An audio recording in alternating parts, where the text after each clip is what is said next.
All right, on today's episode, we're going to be talking about receiving some advice that you may not want to hear.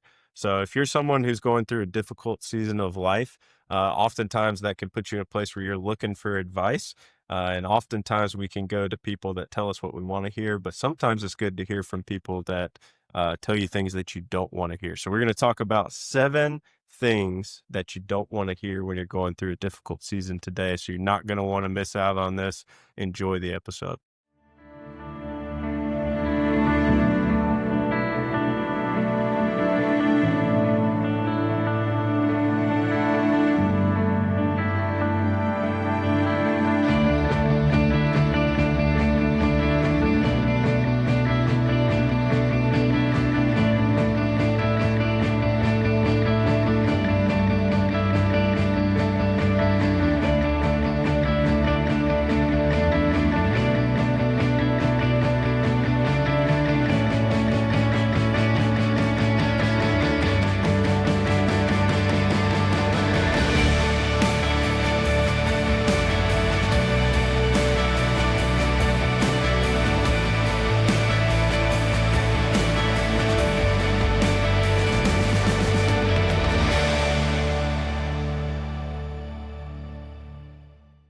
Hello and welcome to the Four Lake Norman podcast. Today I'm joined by Anson Hambury, our lead pastor, and Shadrach Apollon, our Close. ops pastor. You Did you change your title yet? Yeah, executive pastor. Executive pastor. Yeah. I thought that was coming, but I Yeah. wasn't sure if it officially happened. Yeah. But But The esteemed Shadrach esteemed Apollon. Shadrach. Apollon. I'm working on it. It'd be a podcast I'm episode working one on day. the Haitian You got it. pronunciation. And my name is Tucker Furr. I'm the community pastor here at Lake Norman Baptist Church. We're a church that exists to bring healing, connection, and purpose to people all around Lake Norman through the love of Jesus. That's our mission. That's our heartbeat. And we hope that this podcast is an extension of that. So we try to talk about relevant things for your life in a hope that we're adding value to your day, your week in some way. Today on the podcast, we're still talking about the book of Job, which is a wisdom form of literature found in the Old Testament of the Bible. And we've gotten a lot of good lessons and very applicable things out of this book already. But today, why don't you set up what we're going to be talking about? Yeah. We're moving into for what many Bible scholars and people who studied the book of Job think of as the most mysterious part of the book. Because this character starts to speak. His name is Elihu. He's this young man, and nobody quite knows what to do with him. People don't know if he's a prophet, like speaking on behalf of God, or if he's just a young punk that's just shooting from the hip that really should shut up and, exit stage left.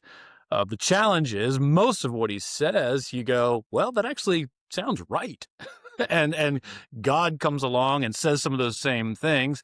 Other parts of the Bible say some of those same things. So you're like, well, you can't dismiss what he has to say, but man, the way he says it, really the defenses go up, right? And you're imagining Job listening to this young dude who's probably less than half his age, that doesn't have his life experience, lecturing him on, how Job should be responding to all this suffering. And you just go, and nobody quite knows what to do with Elihu in the book of Job. But whatever you think of him, and scholars have always disagreed on whether he's a prophet or not. So he's either a prophet or a punk. I'm going to suggest that he's making a positive contribution. He's a positive contributor either way. But I think there are 7 things that come out of this story in particular that connect to our lives and are pretty easy to connect to different spheres of life where we think about, hey, there's somebody that can speak into my life, and there's somebody else that, no, I'm not listening to you right. So I'm just going to list the 7 without commenting further. And then I want to kind of talk about our different spheres of life and, who we're willing to listen to and who we're not, and just see where, 2 or 3 of these 7 things might take us. So first thing I think we see out of this is suffering doesn't give us a free pass. Just because we're losing and suffering and things are going bad doesn't mean we can say or do anything that we want. Suffering doesn't give us a free pass. Second thing, God gets our attention through our conscience and through suffering. So God may be doing something here to get my attention. Third thing, we don't win by arguing with God. we win by submitting to him. We don't win by arguing with him, which is a lot of what Job did. We win by submitting to him. Fourth, if God weren't just, we wouldn't know what justice is because it's his world. One of the big things that Job does is he's accusing God of injustice because of all the things that he's seeing. But one of the things that comes out is, you're accusing God of injustice, but he's the one who created the world, knows how it works, is the owner of the concept of justice. And so if he didn't hold it all together, it'd fall all apart. So if God weren't just, we wouldn't even know what justice is. Fifth, demanding relief and justifying our behavior stop us from hearing God. Demanding relief and justifying our behavior stop us from hearing God. And if he's trying to get our attention, there may be something we need to hear. We may not want to hear it, but we may need to hear it. 6, suffering reveals what's under the surface. So when suffering comes our way, it squeezes us, and what's under the surface of our lives tends to come out. And then 7, God's ways are higher than our ways.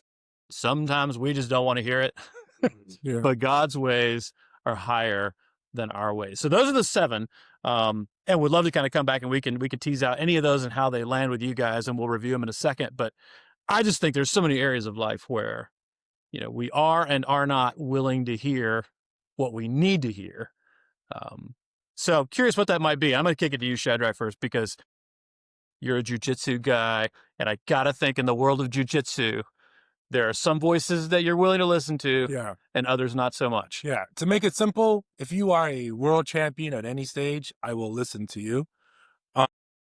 Anything you want to tell me to do, anything you want to tell me to work on, I will work on. But if you are brand new, you don't know what you're talking about, and you're trying to give me advice about a position, I just look at you like, what are you talking about? And if we have time left to roll, you're probably not going to enjoy the roll afterwards, because that's just kind of rude. Like, you don't know what you're talking about. You're telling me to do something, or I should move this way.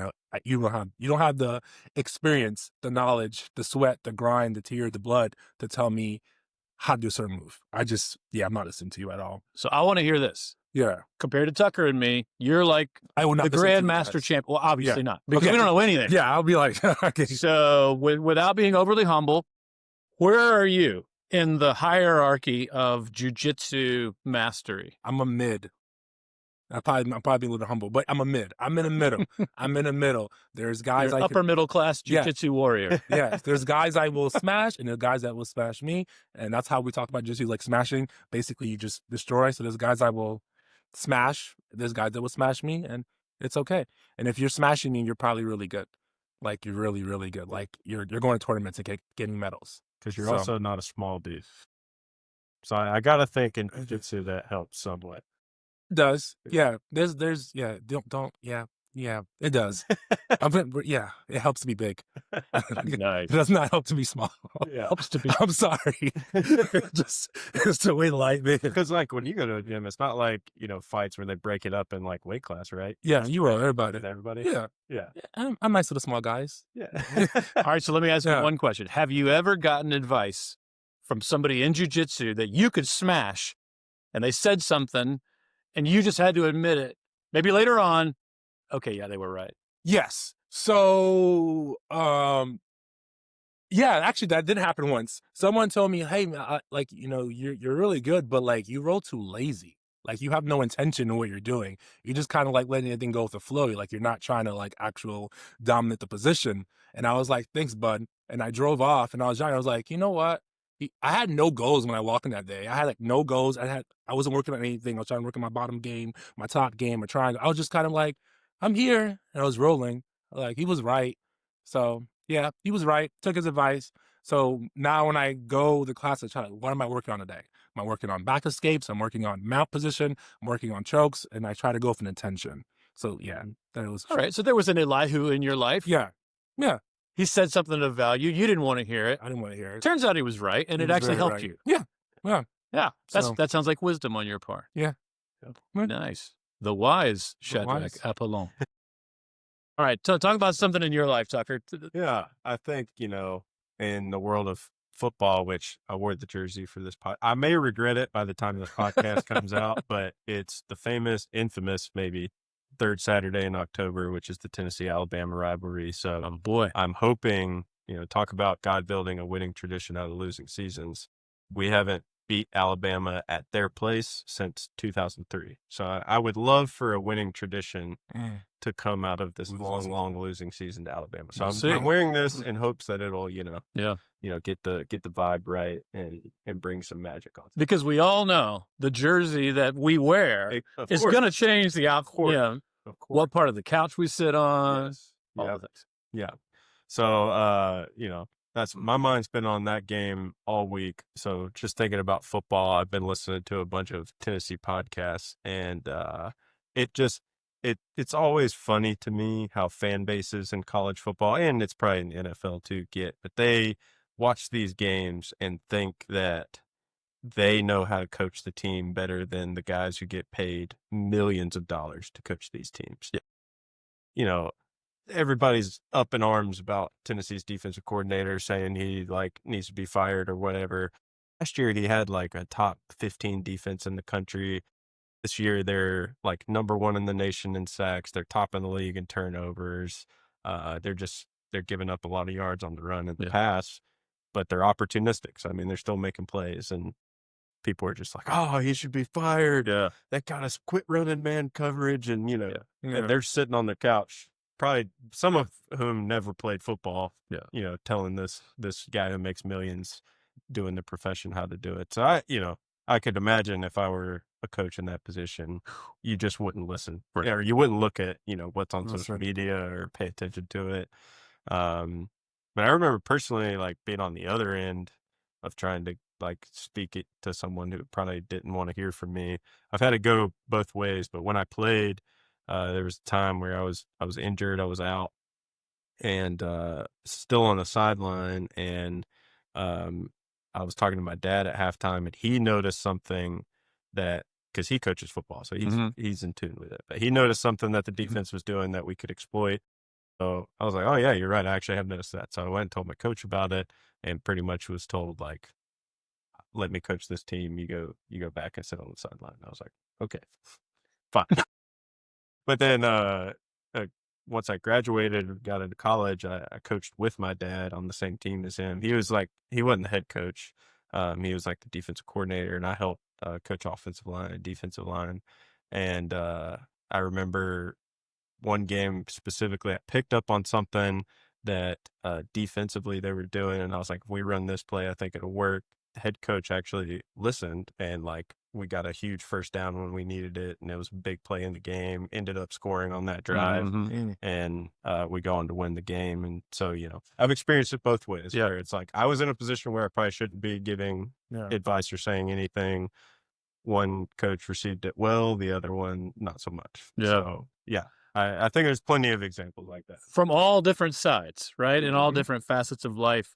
One of the things that I relate to Job in particularly is Job had 10 kids. Thankfully, I don't have 10 kids. Yeah. I got half as many kids. Half. But, halfway there. Yeah. But 5 is enough. Mm-hmm. And one of the things I noticed just, over the years of parenting, and mine are from 21 down to 10 now. But you start to see parenting books come out, and you read about, who's the author of this book and how many kids do they have? Well, if I'm reading a book and I find out they've got a 2-year-old and a 4-year-old, I'm not reading the book. Yeah. You got nothing to say to me about raising kids and the dynamics and all the things in that. And I think about kind of in this story in particular, here's Elihu, who's probably the age of Job's kids. So scholars, there's no specific, age. We don't know exactly how old Job was, but the way that it's described, it seems like his 10 kids are kind of in their 20s. They're kind of in the emerging adult phase, and there's 10 of them, so they got to be spread out over at least some period of years. But I imagine the oldest is pushing 30, the youngest might be 19 or 20, something like that, which would put Job probably in his 50s. So Job's probably 55, maybe pushing 60, and here comes this dude that, He may have been one of his kids' friends, for all we know.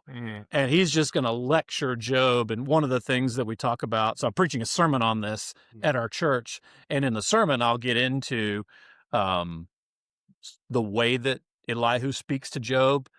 And he's like, lecturing him. He's like, Job, you listen to me. I'm going to tell you how it is. I've been listening to you and your 55, 60-year-old friends talk, and none of you said anything worth listening to. You better listen to me because I get my knowledge from on high. It's one of the reasons people think Elihu was a punk.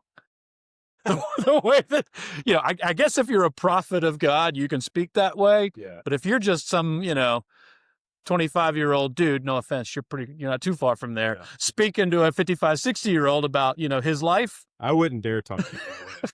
Yeah, that is pretty bold. Pretty bold. So Elihu did not withhold punches. And yet, what he winds up saying, there's a lot of truth in it. And what we see in Job is the humility to hear it, presumably receive it, because a little bit later on in the story, and we're going to get there next week, the things that Job repents of and ultimately acknowledges at the end of the story is a lot of what Elihu was saying. Now, in between, God came along and reinforced Elihu's message, which obviously made a difference. But the fact remains, you go back and you go, well, that's actually exactly what Elihu was saying. Yeah. That's what this guy who was less than half Job's age, did not have the status in the community that Job had, did not have the life experience, did not have any of those things. And yet, what he's saying was exactly what Job needed to hear. And I think where the rub is for us, kind of a teaching point for us, a learning for all of us, no matter where we are, because there's always going to be people above us. There's always going to be people below us. If we can have the wisdom, which you said at the beginning rightly, Job is a wisdom book. We're looking to learn wisdom here. If we can have the wisdom that will give us the humility to actually hear some things that we don't want to hear, sometimes even from someone that we don't want to hear from, but that can do us a lot of good. Like that could be exactly what we need. But when the losses stack up and we're feeling the pain of pain and suffering, it is hard. It's hard to hear truth. It's hard to hear these messages. So I think for many of us, when we're outside of those moments and we're not feeling that pain, this is the time to kind of do some thinking, right? Some pre-thinking about seasons of suffering, and the things that are truth that we need to hear. But man, we don't want to hear them. Which is why, when you hear a hard truth from someone who shouldn't be given to you, it's good to take that hard truth and bring it to someone who you respect and say, hey, this is something that someone pointed out. Do you think that's true or not? Yeah. So if someone, for example, going back to the parenting, if Tucker said, hey, you're really being harsh with my son, Elijah, I will go, whatever, Tucker. Let me think about, have kids. Yeah, because you don't have kids. But let me think about what Tucker is saying and say, I'm going to take this thing that Tucker said, I'm going to bring it to Anson, who has 5 kids, and say, hey, Tucker pointed this out. How do you feel about this? And that's the wise way to handle wisdom from people who you don't think should be given to you. It's taking it somewhere. That's good. Elihu started talking, then God came and confirmed. Going to that person and say, hey, someone's saying this. Do you see that? Do you see that? How do you feel about that? I think that's a wise way to handle it. So, yeah. So I'm gonna say the 7 again. Yeah. Because I don't expect we remember them. I'm not even sure I could say them all from memory. That's why I'm bringing some notes today. And I want to start with one of them in the middle, really piggybacking on what you just said, Shadrach, because I think you articulated a good sort of Bible principle, when we're reading the Bible and we're not sure if what we just read, is this God speaking? Am I supposed to, or is this just, I'm supposed to know that this isn't right? That can be really confusing in the Bible, especially in the book of Job, where if you were just to take a verse out of the middle, that could be something that one of Job's friends said. And what we know about them is they're kind of the voice of Satan in many ways. I don't think they know it. I don't think they're trying to be, but the lies of the accuser that we've been talking about come through their mouth. And so if we just take something out of context and go, well, there it is, the Bible says it. Well, it's in the Bible, but that doesn't mean the Bible's telling you that's the truth, right? So I think what you just said is really important. And one of these, I think, is a good example of it. So suffering doesn't give us a free pass. God gets our attention through our conscience and through suffering. That's the one I want to come back to. We don't win by arguing with God about our circumstances. We win by submitting to him. If God weren't just, we wouldn't even know what justice is. Demanding relief and justifying our behavior stop us from hearing what God wants to say to us. Suffering reveals what's under the surface, and God's ways are higher than our ways. I think all of these are things that we can see in what Elihu said to Job and see in our lives and go, okay, yeah, those are some things that maybe we do need to hear. The one I want to start with, and I'd be interested in what lands with you guys, is that second one. God gets our attention through our conscience and through suffering. So Elihu says something really bold here, because one of the complaints that Job has had against God is, all these things that you're doing are unjust. Like, I didn't do anything wrong. I didn't sin. I don't deserve all these things. And so I got a problem with your justice. That was where Job kind of fell off the tracks and what he gets rebuked for. And so Elihu comes along and he's like, instead of, accusing God of injustice, maybe you should consider that God's trying to get your attention, Job, because that's what God does. And then he comes along and he kind of adds a teaching to his interaction with Job. And he's like, look, this is how God works. He can speak through dreams. He speaks through visions and all sorts of different ways. There's sort of a still small voice, which we see in other places in the Bible, like Elijah. God whispers to Elijah. So he points out how in the world, God speaks through, kind of this inward conscience of people. And also, he speaks through suffering. So actually, the fact that you're suffering, Job, may be God trying to get your attention. Now, I think that's one that when we're suffering and when we're feeling the pain of it, please don't tell me that. Please don't show up and be like, sorry you're suffering, Tucker. I'm sure it's painful, but what you need to know is this is God trying to wake you up and tell you something. Yeah. Okay, please don't stop by my house anymore when I'm suffering, because that is not what I want to hear. And that's actually true too. Like, I'm not saying this is how we comfort one another, right? There's a lot of examples in Job of saying the right thing at the wrong time. Right.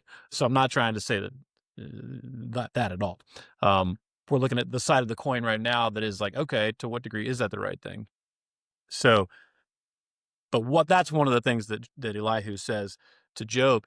And when we look in other places in the Bible, you could go to the New Testament and you got the Apostle Paul, who is talking about how God has spoken to him. And in 2 Corinthians 12, he's telling this story about he's this unique apostle that God has raised up to send out to take the good news of Jesus to all the people outside of Israel, so all the other nations of the world. He's this great missionary, and God has given him special visions. And he says this to one of the early churches, the church in Corinth, and he's like, hey, God has spoken to me in some special ways. Like, he's revealed some things to me just by his Holy Spirit that are pretty big deal. But then in the very next breath, he says, and so what God has done to keep me from getting conceited and puffed up with this special knowledge, this special revelation, he gave me this thorn in the flesh, which, forever people have wondered, what's that thorn in the flesh? Could have been an eye disease or different things like that. But it's a suffering. It's an element of pain and suffering that Paul, who is writing, in the inspiration of the Holy Spirit, sort of speaking truth, talks about, he's interpreting his own life. And he's like, hey, God is getting my attention, both through these visions, the conscience, this inward voice, but then also through the suffering in my life. And he basically just lays out exactly what Elihu said in principle, and he applied it to his own life. So back to what you said, Shadrach, I think when we're wondering about what we're reading, do we see this happening elsewhere?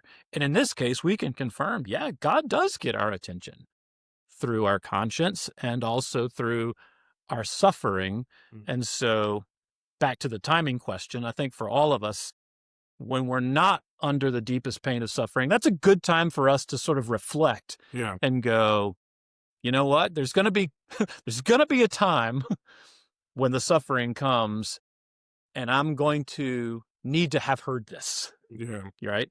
I'm not going to want to hear it. Probably not going to receive it from people around me at that time, but it's also true. Yeah. And I think it's an example of something that Elihu says that, yeah, it's true. We don't want to hear it when it hurts, but it doesn't take away the fact that, hey, God does this, and He is talking to us. And sometimes, C.S. Lewis said, pain is God's megaphone. Which there's some people will push back on that even as well. But the reality is, sometimes the more something hurts, the more that message needs to land with us. So I'm curious how that lands with you guys, or if there's something else on that list that stands out to you. Yeah.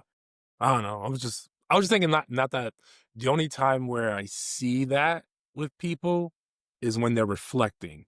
Like I don't ever see anyone carry that message in suffering. Mm-hmm. It's usually post suffering or post it's over, Mm-hmm. and they're able to reflect back in a way. You kind of hear it when they talk about like what they went through, like, but I can see how God spoke here and moved here and did here. So that's when I usually hear people bring that up is after. Yeah. But Job's in the middle of it, so that was he probably didn't like it then because it was in the middle of it. So yeah. But yeah, it's funny. There was a young adult worship night that happened this past week in our community with a bunch of different churches in the area kind of joining together to do this thing. Really awesome. And we had 105 young adults there. Awesome. And I was just like, God's funny. But the sermon, the guy who gave it was speaking on the problem of evil. And he told a story about his mom who had a very difficult first pregnancy and was just praying, after that the Lord would just help them have a healthy pregnancy the next time, because they were wanting to start trying again. And I mean, she was fervently praying, and they ended up getting pregnant like within a month of deciding that they wanted to try again. And she ended up losing that baby. And she she couldn't get out of bed for like a week, and just had people from the church come and love on her, just sit with her, like, and he kept referencing Job, which is why I think it was, just the timing of it is funny. But just sat with her like Job's friends did at the beginning, not trying to comfort or say all these platitudes about like, well, God's working through it. And he read an email that his mom had sent him reflecting on that time, as what you're saying. But in the middle of it, she said, quoted Job. It said, the Lord gives and the Lord takes away. Blessed be the name of the Lord. And, the end of that story is she ends up, getting pregnant again and has a healthy pregnancy. And, oh, that's great. and all of that. So, it's a happy ending. That doesn't always happen. Right. But I just think about that as like, I think that's an example of someone who was able to say, and Job said it in the middle of it too, but sometimes we are allowed to see God's hand in the middle. It doesn't always come after post reflection. But for most of us, it comes reflecting on it after. yeah. But to your point, if we're intentional about trying to cultivate wisdom when we're not in seasons of suffering, I think that's when you can recognize it in the middle of it without having, to look back on it. Like you're building that maturity before you go into it. Right. So now you're able to, I see that. Yeah, I understand. Yeah. Hope not to understand, but I understand.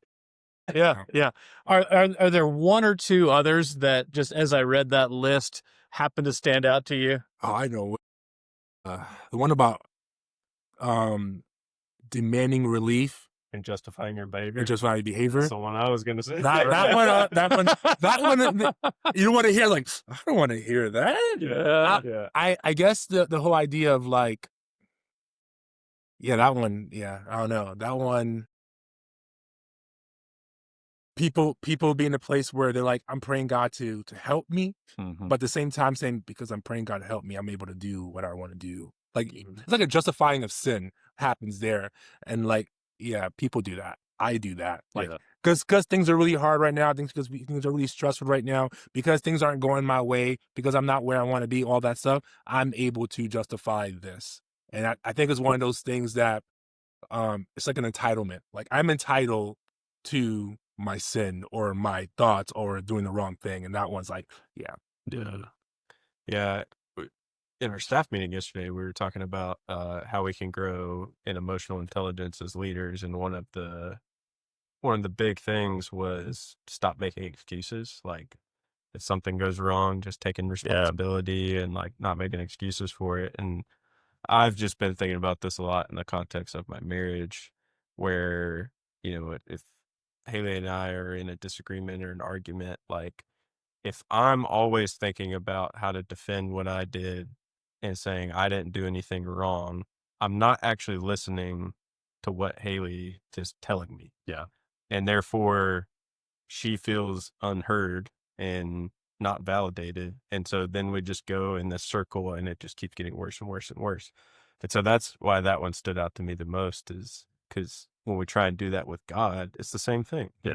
We can't hear what he's trying to speak into our lives through that suffering if we're just constantly defending ourselves and Yeah. trying to justify our behavior and just trying to get out of it, Yeah. or out of the situation. I feel like in my marriage, that's usually what I'm trying to do. I'm very conflict averse. Yeah. So I want the conflict to end as soon as possible. So I try and build my case for why there shouldn't be an issue, Yeah. and then it just makes things worse every time. And then I keep doing it. Yeah. And it cuts you off from what Haley's trying to communicate to you. Exactly. Yeah. Yeah. Yeah. Not that that's never happened to me. Uh, I think the other one was, I think you said that we don't argue with God, we submit to God. Yeah. That one, I was like, how do you balance that with being truthful with God Yeah. in your suffering, but also like saying, but whatever you say, God, I'm gonna do. Like, Yeah.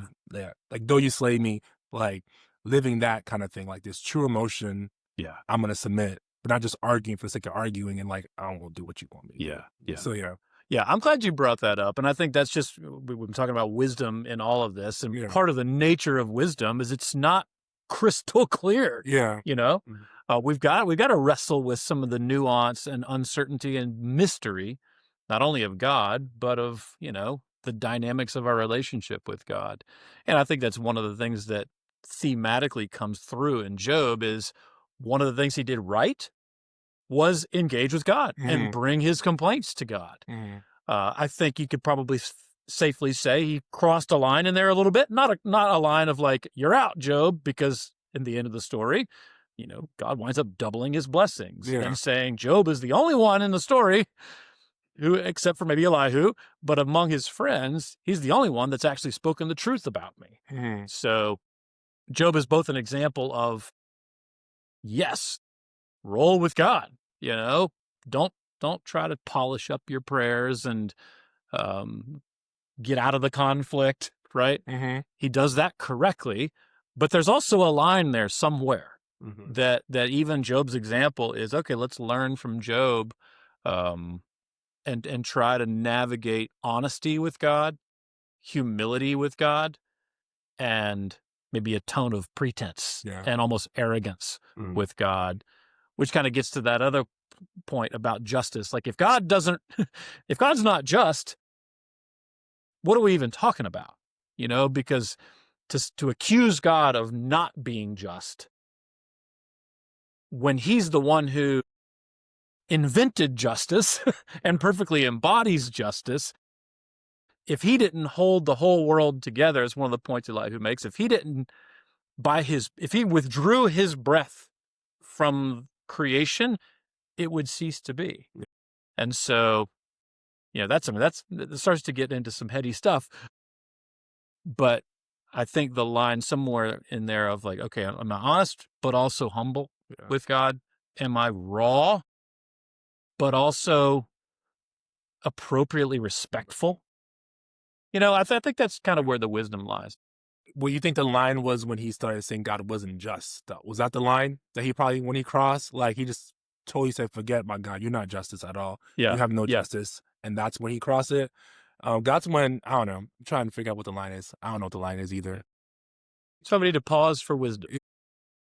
I think whether you cross the line or not, we still serve and worship a God who can take it Yeah. and Yeah, still meet yeah, us with yeah, 100%. correction yeah. in a loving way. Yeah. Because you look at the Psalms, I mean, there's times that David is writing things that you're like, that doesn't sound like it should be coming from someone who follows Yeah. God. Yeah. He's, Yeah. he's begging for his enemies to be smited by Yeah. God, and like just Exactly. and you're like, what is happening? Yeah. But I think that's in the scriptures to show us that we can bear all of what we're feeling, and we can Yeah. speak out of turn with God, and yet he still stays committed to us and loves us through that, and he will bring correction. Yeah. Because he Yeah. ultimately, he wants to humble us, so we do trust him more and we depend on him more.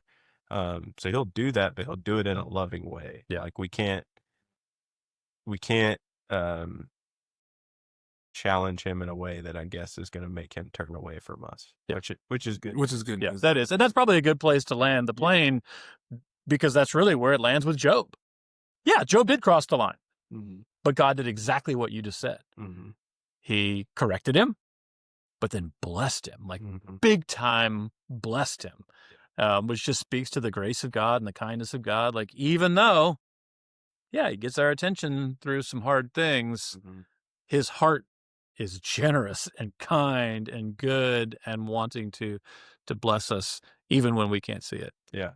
I can't think of a better way to wrap up this episode. So thank you guys for Thank you. taking the time to have this conversation. We hope you all listening to this got something out of it and enjoyed it. And if you did enjoy the episode, maybe you learned something, maybe you laughed at one time, go ahead and hit that subscribe button below the video, give us a thumbs up, and we'll see you next week.